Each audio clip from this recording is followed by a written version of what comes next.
Fourth stall, chapter 14. On the car ride down to the lake cabin, I went through our books and tried to figure out if I had any people who owed me a favor that I could use to help take down Staples.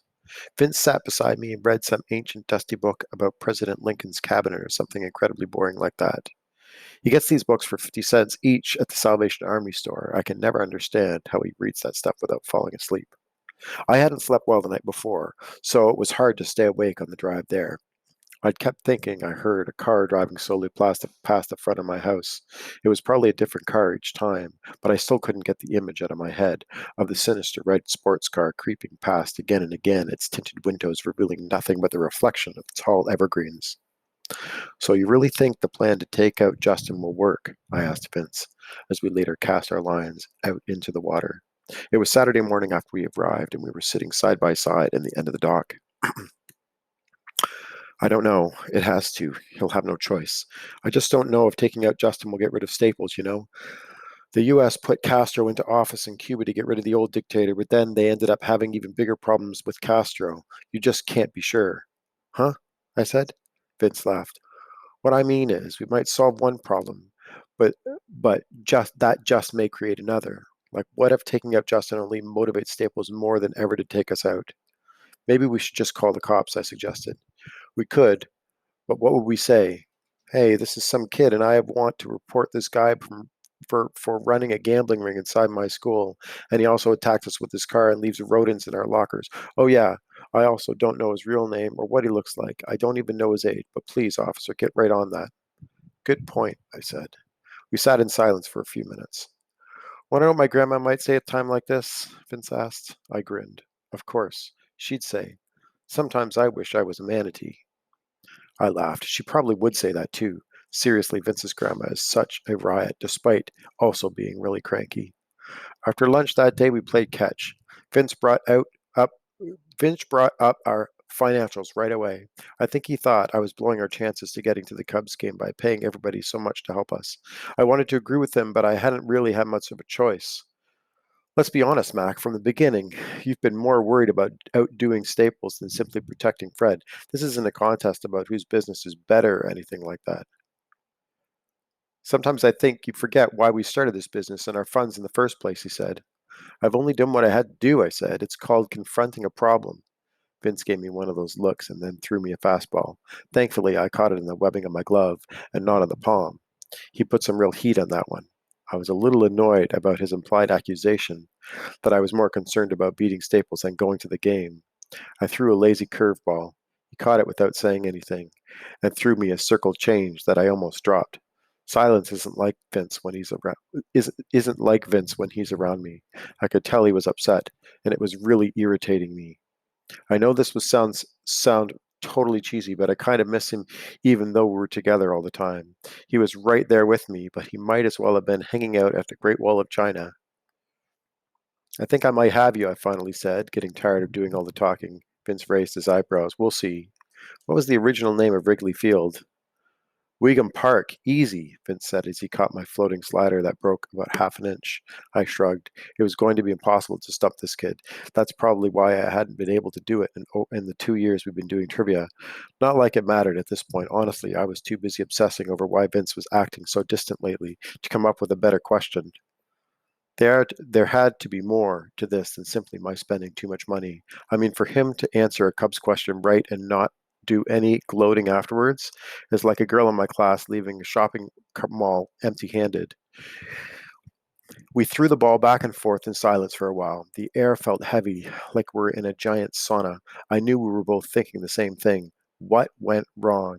It seemed like the Staples thing had taken over every part of our lives. We couldn't even fully enjoy a simple trip to the lake anymore. Plus, we had like only 7 or 8 days before we needed to buy tickets to the Cubs game, assuming we kept winning, and the tickets weren't going to buy themselves. I felt myself wishing that I told Fred just good luck and sent him on his way. Maybe Vince was right. Why did I always have to get involved? But what am I supposed to do? Ignore everyone who comes to me with an inconvenient problem? Where am I supposed to draw the line? How much money do we have right now, anyways? I asked. Vince, after a long silence that had been broken only by the muffling thumps of the baseball hitting leather. Why? Vince asked. It was the fastest he'd responded to a question all week. I held the ball for a bit and just looked at him. He looked worried, but then he smiled a smile so phony. I could have seen it with that it was fake if I was blindfolded. I'm just checking, that's all, I said. I said. Oh, well, I think we have just over 6,000 or so, he said. Then he shook his head and rubbed his eyes. No, wait, no, I'm guessing it's more like just under 6,000. I think it's like roughly 59.62 all combined. That's every dollar to our name.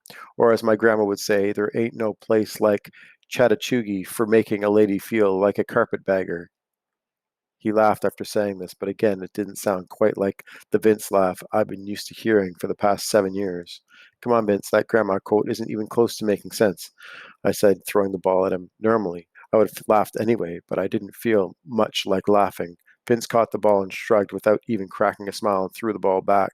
Another nasty circle change that dropped off the table, and this time I missed it. The ball bounced off the edge of my glove and hit my foot and rolled over some trees a few feet away. Sorry, Mac, he said as he turned to get it. No problem, I said. It was a good pitch. Vince is going to be an awesome pitcher next summer when he finally gets to play full-fledged fast pitch baseball. Vince had been studying some Nolan Ryan's book on pitching and how he'd founded the Salvation Army, and ever since, whenever we play catch, he just throws different pitches at we just throw different pitches at each other. I'm not nearly as good as Vince, which is funny because in movies, the guy who's good with math and reads a lot usually isn't all that good at sports, but Vince is good at everything except confrontations. I leaned under the tree to get the ball and something caught my eye. It was an older red sports car with faded black racing stripes. It was down the street and parked just off to the side of the road. I grabbed the baseball and stood up. What's wrong? Vince asked, jogging over. I motioned for him to follow me. We crept up to the next cabin, over and peeked around the corner. It was definitely the red sports car from the night before. We could see it parked about 100 yards down the gravel road in front of a small and dirty trailer that some mean lady lived in year round. One time I drove a jet ski we'd rented too close to her dock, and she came running out of her house screaming at me to get off her property, and then she threw a beer bottle at me. Is that the same car? Vince whispered as he crouched behind the edge of the cabin. I think so. I can't believe he followed us here, I said. What should we do, Mac? He asked. Doesn't your grandma have some advice in a situation like this? I asked. He rolled his eyes but actually grinned, which was nice to see. Let's get a closer look, I suggested. Vince pondered this. I could tell he didn't want to, but he finally nodded. You go first, he whispered. I quickly ran from the edge of the cabin to the small tree across the gravel driveway. Vince followed. We moved closer to the car, hiding behind various objects: trash cans, trees, boats on trailers, central air conditioning units. Finally, I stopped behind a pine tree right next to the dirty trailer, about 40 feet away from the car. I really thought it was the same one from the night before, but it was hard to tell because I had last seen it under the hazy orange glow of the streetlights. You don't think that this place is Staples headquarters, do you? Vince asked. I don't think so. It's too far away from our school. Plus, I know the lady who lives here, and I think she lives alone. We waited and watched. The car was empty. Well, let's go, Vince said, and started to run towards the car. But just then, the trailer front door slammed open with a bang that sounded like a gunshot. Vince dove back behind the tree as if it actually was a gunshot. We ducked as low as we could. The tree was behind the front door of a little was behind the front door a little bit, but it was only 15 feet away. A fat balding guy came thundering out of the trailer. He wore an old, faded black shirt. His jeans were stained and holey. He looked to be about 40 or so. He walked down the steps and across the lawn. Then we heard a woman screaming, and he stopped. Don't come back, you drunken, lazy slob. Yeah, don't worry about that, he said, and headed for the car. She came to the doorway of the trailer. You're pathetic, pathetic. Your son pays your bills, you useless piece of garbage. How embarrassing is that? No wonder your wife disappeared on you. She slammed the door. Vince and I both flinched. The man just waved and kept walking towards the red sports car across the street. He got into the car and peeled away, spraying gravel and dust all over the lady's lawn. Once it was out of sight, we ran back to my cabin's backyard. After we caught our breath, we looked at each other. Guess it wasn't the same car, I said with a shrug. Nope, Vince said, unless that old fat dude is Staples. I mean, the legends of Staples have been around forever, so maybe he really is that old now. I didn't think he was being serious, but it was possible. Maybe. Wouldn't Fred have said something, though? I realized that he'd never told me just how old Staples was. Vince saw me thinking it over, and then he rolled his eyes. Hey, Mac, I was kidding. I don't really think that was him. You don't really think that was him, do you? I don't know. I mean, it does seem a little suspicious, right? I guess, Mac, but this isn't a Charles Dickens novel, Vince said. What? I mean, this is real life. Sometimes weird things happen. Events don't always have to correct connect perfectly to make sense. Like the dude who was the fisherman at the beginning of the story doesn't always need to come back and also show up as a cobbler in the middle and then eventually be revealed to be the main character's long lost uncle's cousin's former best friend's roommate who just so happens to be currently married to the main character's brother's friend's mailman, you know? Maybe, I said. What other explanation is there? I think we both know that guy couldn't have been Staples. He was like 40. There's no way, Vince said. Yeah, that makes sense. But I'm not sure that was the same car. What if that was Staples' dad? I said. Vince looked at me for a moment like he was thinking hard about what I'd said. Mac, that really could be it.